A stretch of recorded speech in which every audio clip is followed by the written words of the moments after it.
finally did it. This thing is coming off.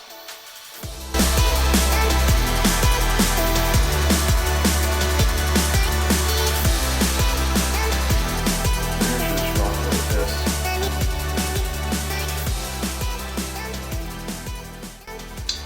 No.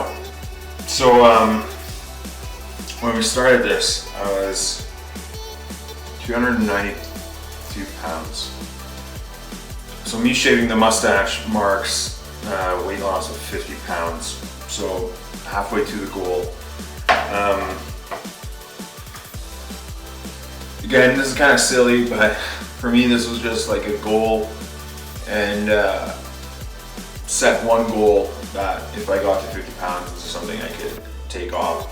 And it kind of shows other people too that I'm taking it serious, and just like an outwardly mark that I've lost the weight that I've set my mind to losing. So yeah, this is just hair, but it kind of represents a pretty big step.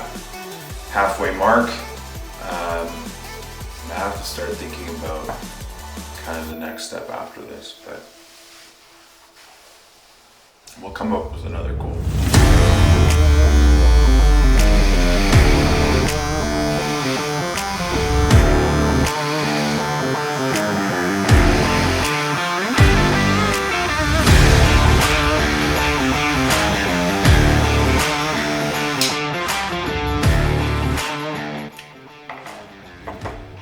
There.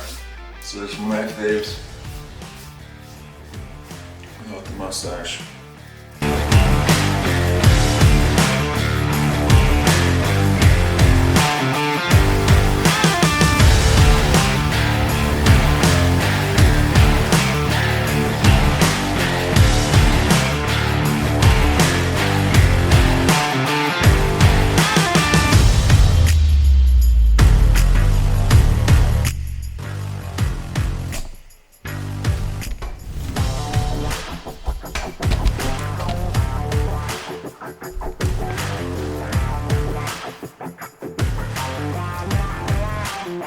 Alright, so off. This will take some getting used to for sure, but did it. 50 pounds, that's it. Thanks for following on this far in the journey. 50 pounds, halfway mark. Learned lots. I'm gonna continue to share whatever I learn with you guys, and whatever works for me, whatever struggles I've had, and hopefully give you guys some advice on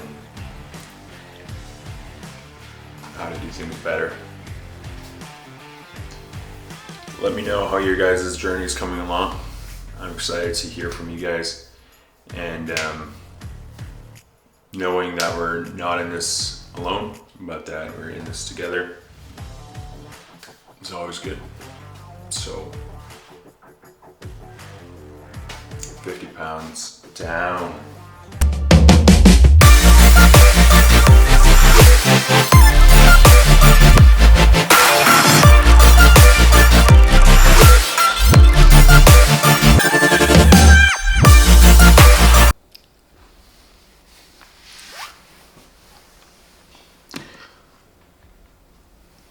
Alrighty, so the mustache is off.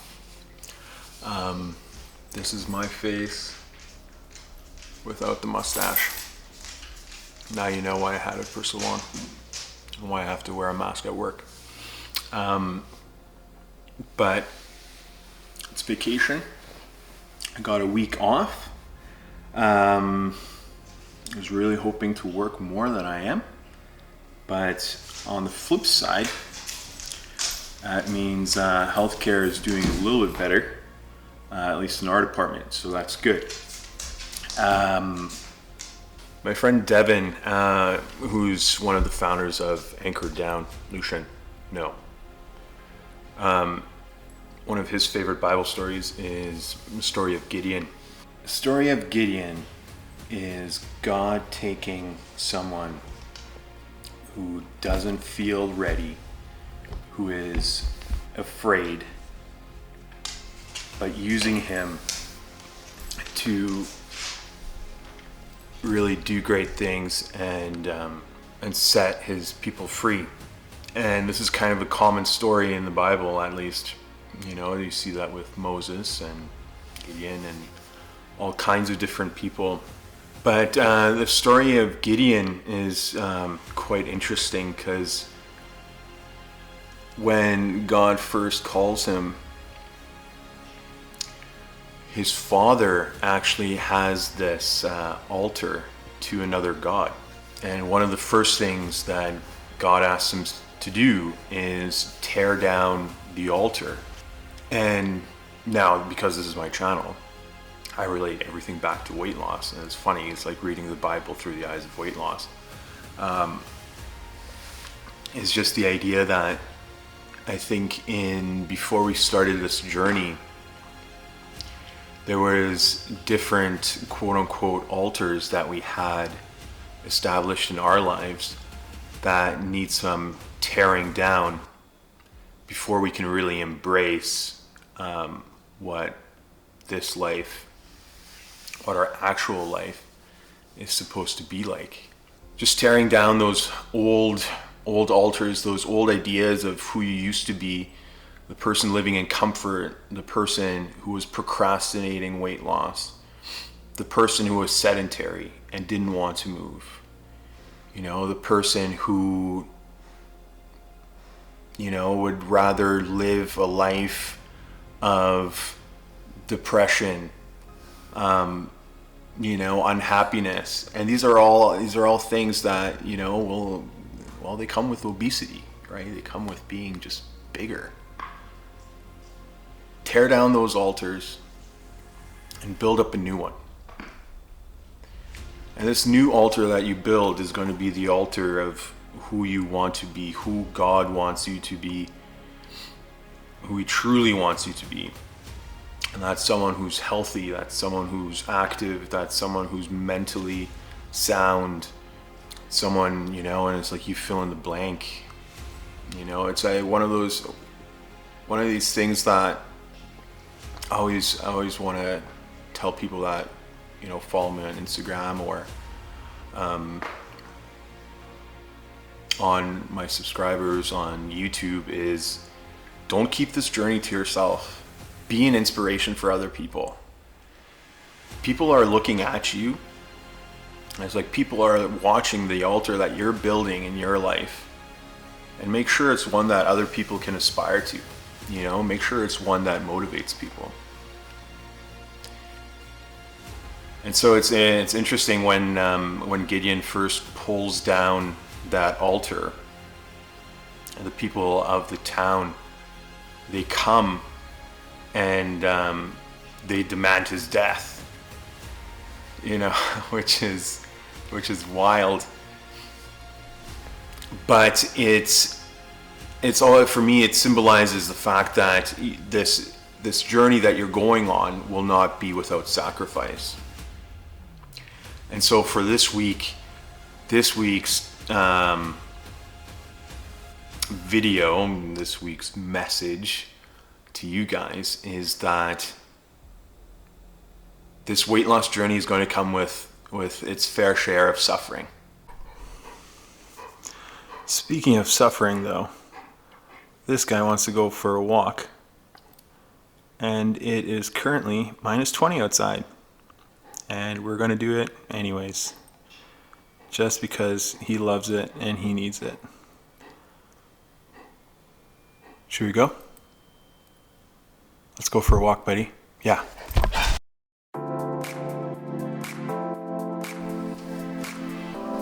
All right, so my friend Angela told me about this tuna recipe. Just make it a little creamier.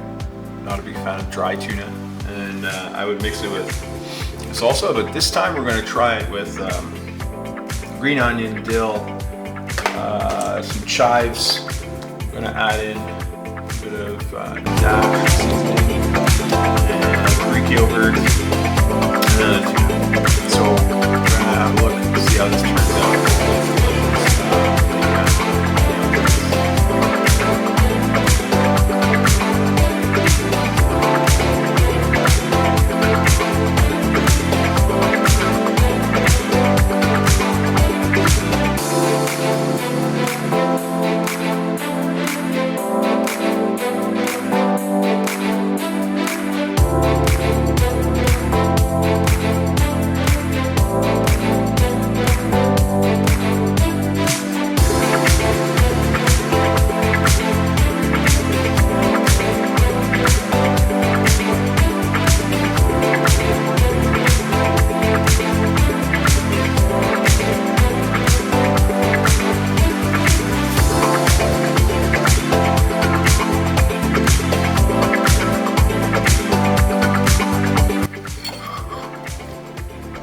So there you go. Thank you, Angela. So good. Obviously not the same as using mayonnaise, but healthy option, good substitute. Greek yogurt, chives, green onion, dill, salt and pepper. Amazing. I'm gonna enjoy and then go hit the gym. See you later. All right, so I think at this point it's pretty much established that whenever I film in one of these chairs, it's going to be a serious discussion. Anyways, on the topic of suffering, at the end of the day, guys, you decide when you want to suffer. Because growing up obese, I've suffered my fair share, just emotionally, psychologically, physically as well. And there's just one story that I want to share with you guys, and it's kind of silly, but at the same time, if you're obese and you're fat, you can probably relate to this. I hate shopping for clothes. I really, really do. It's one of those things that I've never enjoyed, just because when I go to the store, it's like nothing fits, right? You have to go look for the biggest sizes. Biggest sizes are already picked through, chances are, and you're stuck with whatever leftovers. On top of that, none of the popular clothes ever fit you, and they don't look on you the way they look on other people. Anyways, so always hated shopping. One of my early memories is like we grew up in Germany, and for vacation, we would come to Canada to visit family. And on one of these trips, my aunt and uncle that we were visiting out in Ontario, they bought me and my brother matching vests. And these matching vests, super generous of them, super nice, but putting them on, it didn't fit me, okay? And at this point, I'm probably like eight years old, something like that. Didn't fit me. So we go to the store where they bought it, Kids Gap. We go to exchange it for a bigger size. Well, I didn't fit any of the vests in the kids department, so I ended up having to go to the adult department, and that's pretty obviously that was because of the weight. So that's always stuck with me. One of those memories that it sucks, right? Because it's like you want to remember the good times, but more often you just remember those kind of like semi-traumatic experiences, right? And that's one of those frustrating things about memories. But yeah, no, you decide when you want to suffer, because it's like if you're telling me that you're not suffering being obese, you're lying to me and you're lying to yourself. Whether that be with depression, whether that be with self-esteem issues, not being able to go to the beach because you're too ashamed of, showing off your body, not being able to go shopping the way you do, and not being able to move around the way you want to. Those are all forms of suffering. Now, what I propose in exchange for that is a different form of suffering, and that is weight loss. And so what I've done is if I've exchanged that type of suffering for now different type, right? And which is, it's like cutting my calories to the point where, yes, I do feel hungry. I do feel hungry a lot of the day because I've cut my calories back fairly significantly. There are times where, I would love to just reach for a bowl of chips, lay down, watch some Netflix, but I know that that's not the best thing for me to do. I have to go to the gym more often. My body hurts, it's like even on days, and guys, please make sure that you recover properly and get your rest in. But yeah, there's all kinds of different suffering involved in weight loss as well. It's like even from a relational stance too, right? Because it's like if you've been the type of guy or girl to go out to restaurants all the time, and that was your way of socializing with other people, well, now chances are you might not be able to do that because it's like you are on a strict diet, and these beers with the boys or watching the football game, that's not necessarily kind of in your plan anymore. However, the thing with suffering through weight loss is that there is a light at the end of the tunnel, right? And all the suffering that we're doing now is for a reason, because at the end of when we are finished, quote unquote finished, because it's like I don't believe that we're ever really finished, but once we've lost the weight and have then transitioned over to maintenance, right, then all the suffering that we've endured during this time will be worth it, right? And then you can look at, well, this is what I've done, but this is what I got out of it, right? Which is so much more worthwhile than the suffering that you're already doing as a fat person, indulging in food, but hating yourself after because, well, nothing's changing, right? You're still depressed over your weight, still don't fit your clothes, blah, blah, blah. So suffering is worth it, guys. And in the end, I also believe that as you're kind of going through this, your mentality will change too. Because I think the suffering aspect in terms of weight loss, in the beginning, it definitely feels like you're suffering. And it feels like this pain is kind of like endurable, and like, will this ever change? But then as you progress and as you keep going through it and you create like certain habits and you're being consistent with it and you're seeing changes, the suffering changes,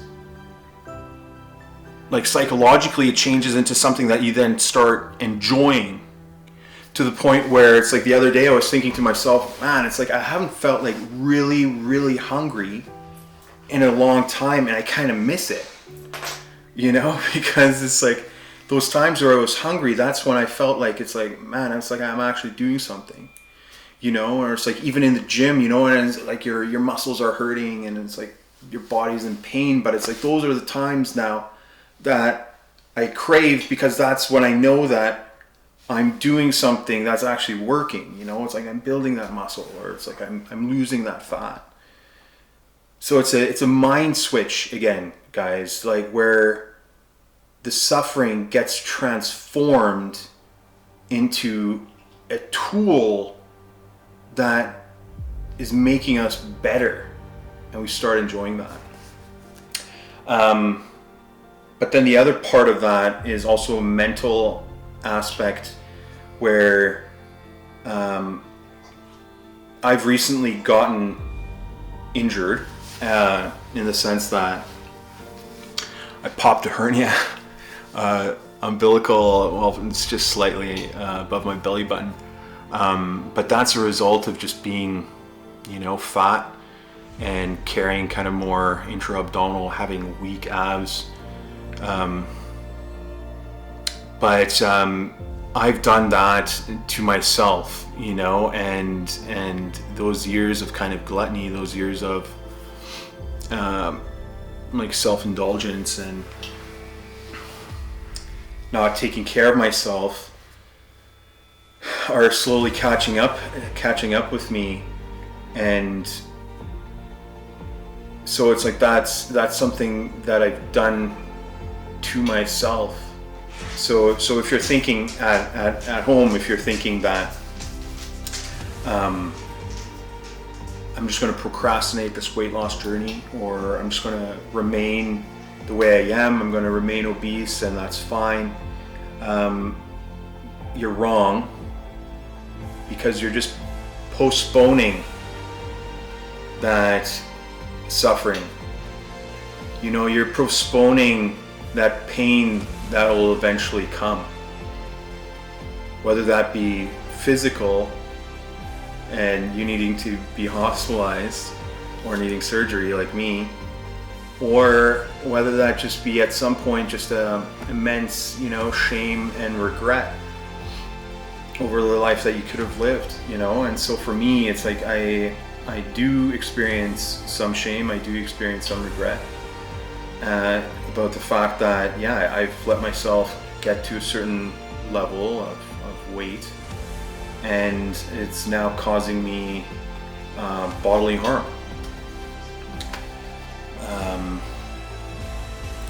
And with that, guys, it's you will have to deal with that. You'll have to deal with that regret. You'll have to deal with that shame.